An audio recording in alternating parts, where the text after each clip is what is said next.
ABC 10 News at 11 starts now.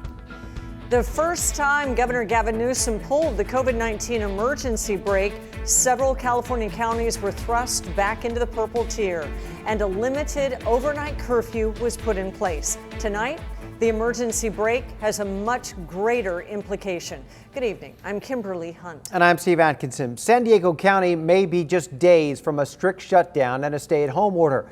Our ABC 10 News reporter Anthony Peru explains what that may be in store now and how businesses are now bracing themselves. It's unclear as to when the stay-at-home order will be triggered, but local health officials believe it could be as early as this weekend.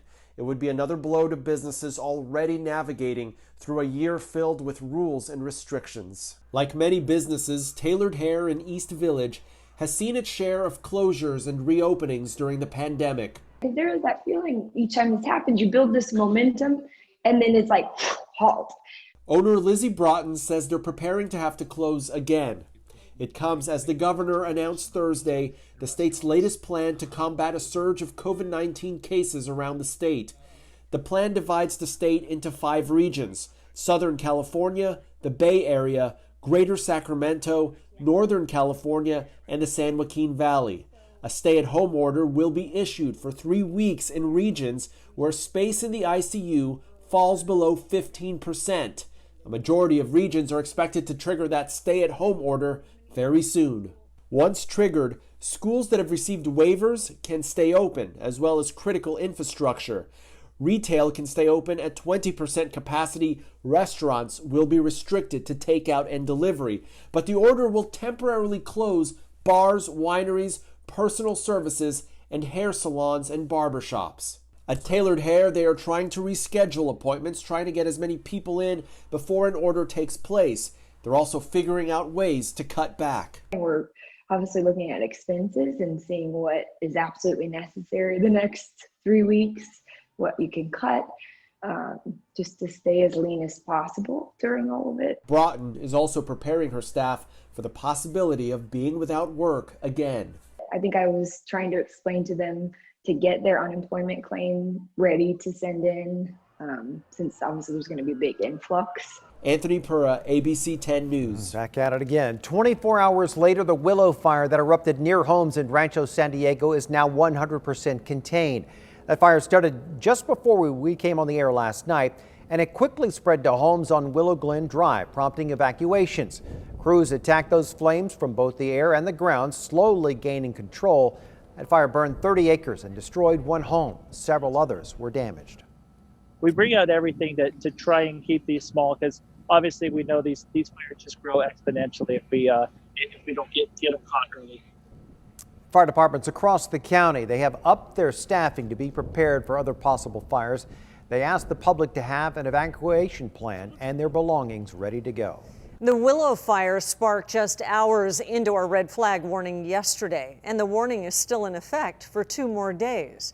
Meteorologist Angelica Campos is tracking our conditions right now and overnight. Angelica? Hi, Kim, that's right. It started yesterday evening and it will stay in effect into the weekend. Taking a look at the winds tonight, we're actually doing okay. It's not terribly windy. It is windy in some areas, including Alpine, where the winds are now at 20 miles per hour, 23 in Julian and 15 in Mount Laguna. But in comparison to last night, at the same time, it was a lot windier, especially in the Alpine area. It is still very dry, and it's because of the dry brush, dry conditions, and the potential for gusty winds to repeat into tomorrow and through the weekend that a red flag warning will be in effect until 10 p.m. on Saturday. It is possible we could have more Santa Ana winds and fire weather next week. We'll break it all down coming up in our 7-day forecast. Tonight, about 40,000 households and businesses are still without power as SDG&E does its part to avoid more fires. Our ABC 10 News reporter Laura Acevedo spoke with 2 East County business owners. One got their power back today, but they still couldn't open. The owner of Major's Diner in Pine Valley had only one wish tonight.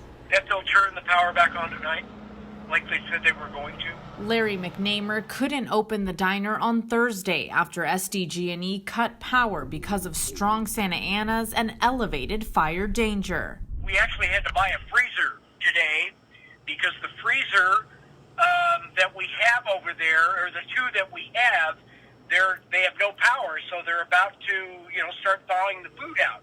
In Alpine, a similar situation for Anna Maria Kent, the owner of Cleveland Cafe. And I woke up to no power. I woke up to just no water because we're on a well. The cafe's power stayed on but lost internet, leaving her unable to serve customers. Our point of sale system wasn't working, so there's no way to even operate because we couldn't take any orders in. So today has just been an interesting day. Frustration reaching its tipping point for business owners already struggling with the pandemic and the restrictions for how they can operate. Feels like it's the cherry on top of my stress bomb. Late Thursday night, McNamer's wish came true and his business got its power back.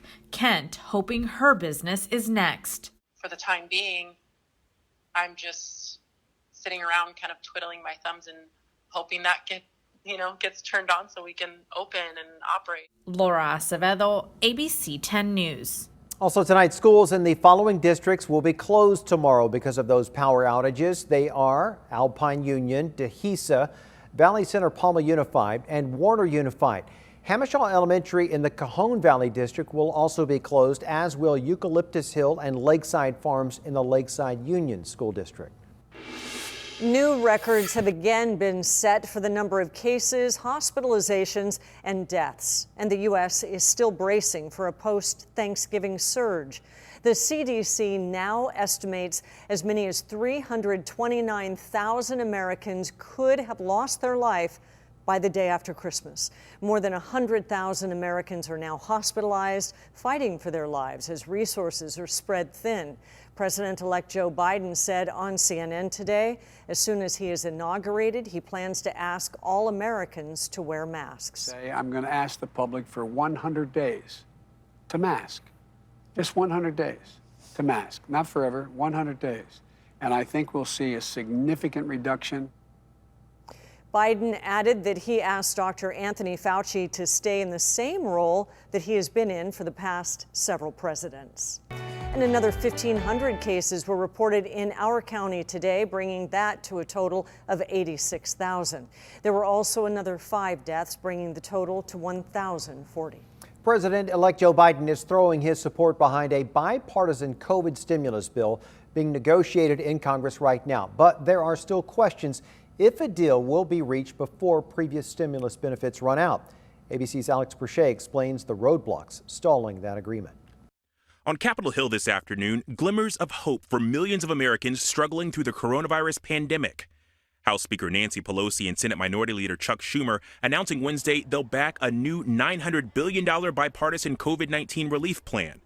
President Trump supports more aid, but it was unclear whether he backs this proposal. Mr. President, Mitch McConnell says COVID relief may be in sight. Will you support this bill? Do you support the $900 billion? They're getting very close, and I want it to happen, and I believe that they're getting very close to a deal. Yeah. You'll support it? I will, absolutely. Yeah. The bill would be a big concession for Democrats, who previously proposed a $1.8 trillion plan.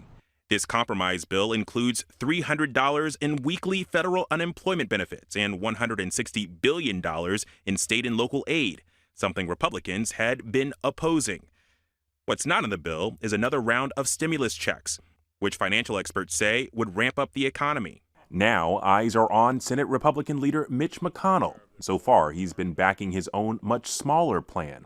But McConnell did speak over the phone with Pelosi today, and the Republican leader says a compromise is in reach. The scope of the COVID economic crisis is massive. More than 20 million Americans are now receiving some form of government aid. Many, like 60-year-old Diana Adelmo of San Antonio, Texas. I want to stay positive and think, maybe, something will come, but I don't know at this point. And with COVID-19 cases surging and states enacting new stay-at-home orders, businesses are suffering too. For me, my reality is, if we don't make it through this, what will I do next, Democratic leadership telling ABC News that there is a mutual understanding that the goal is to have a spending bill done by the end of the weekend and pass it either Wednesday or Thursday of next week. Alex Perche, ABC News, Washington.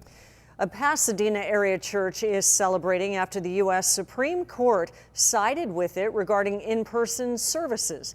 The church argued the state's COVID-related restrictions on indoor services violated its religious liberty rights. And the Supreme Court rejected a similar challenge from the South Bay United Pentecostal Church over restrictions. That happened back in May.